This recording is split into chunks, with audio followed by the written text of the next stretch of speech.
କଥାରେ ଅଛି ଆଲୋ ସଖୀ ଆପଣା ମହତ ଆପେ ରଖି। ଏ କଥାଟାକୁ ସମସ୍ତେ ଜାଣିଛନ୍ତି। ସବୁ ଜାଣିକି ମଣିଷ ଆଜି ବହୁତ ଭୁଲ କରିବାକୁ ବସୁଛି। ଆଜ୍ଞା, ଏ ଦୁନିଆର ବର୍ତ୍ତମାନ ସବୁ କଥାଟାକୁ ସମସ୍ତେ ଜାଣିଛନ୍ତି। ଆଉ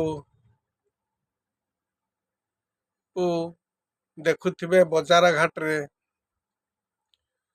ଗୋଟେ ଗୋଟେ ଚିଡ଼ୁଆ ଲୋକ ଥାନ୍ତି, ତାଙ୍କୁ ଚିଡ଼େଇ ଦେଲେ ସେ ଅଶ୍ଳୀଳ ଭାଷାରେ ବହୁତ ଗାଳି ଗୁଲଜ କରେ। ସମସ୍ତେ ଶୁଣି ହସି ଚାଲିଯାଆନ୍ତି, କିନ୍ତୁ ମୁହଁ ଖରାପ ହୁଏ କାହାର?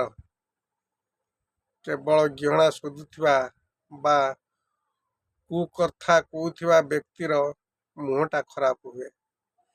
ଠିକ୍ ସେମିତି ଆଜିର ପବିତ୍ର ଫେସବୁକକୁ ଆପଣମାନେ ବହୁତ କଳଙ୍କିତ କରିଦେଉଛନ୍ତି।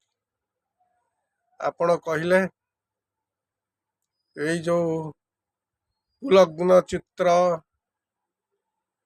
ସଂସ୍କାରକୁ ନଷ୍ଟ କରିବା, ଏ ଯେଉଁ ବିଭିନ୍ନ ପ୍ରକାର ନଗ୍ନ ଚିତ୍ର ଦେଖାଇକି ଏଟା କ'ଣ ଆପଣ ଠିକ୍ କରୁଛନ୍ତି? ଆପଣ ପ୍ରେମିକା ହଉ କି ସ୍ତ୍ରୀ ହଉ, ଯିଏ ହଉ ନା କାହିଁକି, ସିଏ ଆପଣଙ୍କର ଆତ୍ମୀୟ ଲୋକ। ତେଣୁ ତାକୁ ନଗ୍ନ କରି ବା ବିଭତ୍ସ କରି ଫଟୋ ଉଠେଇ ଛାଡ଼ୁଛନ୍ତି ଫେସବୁକରେ। ତେଣୁ ଏଇଟା କ'ଣ ଆପଣମାନଙ୍କର କର୍ମ ନା ଧର୍ମ? ତେଣୁ ଦୟାକରି ଏଗୁଡ଼ାକୁ ବନ୍ଦ କରନ୍ତୁ।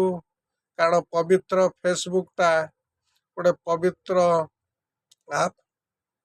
ତେଣୁ ତାକୁ ଆପଣ କଳଙ୍କିତ କରନ୍ତୁ ନାହିଁ। ଏଇଥିପାଇଁ ଆଜି ହୁଏତ ବହୁତ ଭଦ୍ରଲୋକ, ଶିକ୍ଷିତ ଲୋକ, ଜ୍ଞାନୀ ଲୋକ ନିଜ ମୋବାଇଲର ଫେସବୁକ୍ ଆପ୍କୁ ଲୋଡ଼ କରୁନାହାନ୍ତି।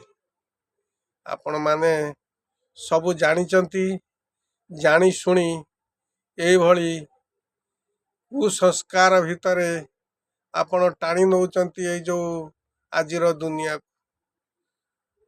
ପ୍ରତ୍ୟେକ ମଣିଷ ବା ଏ କଳିର ସମସ୍ତ ଲୋକ ଖରାପ କଥା ଦେଖିବାକୁ ବେଶୀ ଭଲ ପାଆନ୍ତି।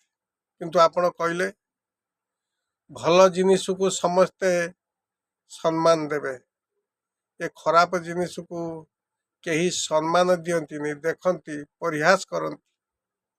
ଆଉ ଇଏ କାର୍ଯ୍ୟ କରୁଥିବା ବ୍ୟକ୍ତିର ବହୁତ ପ୍ରକାର ଜିନିଷ ନଷ୍ଟ ହୁଏ, ଯଥା ମାନବିକତା, ବିବେକ, ଆଉ ଆଗାମୀ ଦିନ ପାଇଁ ତାର ସମସ୍ତ ପ୍ରକାର କଳଙ୍କିତ।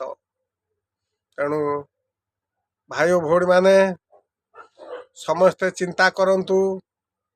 ଯେକୌଣସି ଛବି ଆପଣମାନେ ଛାଡ଼ୁଛନ୍ତି, ଏ ନଗ୍ନ ଛବି, ଆକୁ ସମ୍ପୂର୍ଣ୍ଣ ବନ୍ଦ କରନ୍ତୁ। ରହିଲି। ଜୟ ଜୀବ, ପିତା ମାତା କି ଜୟ।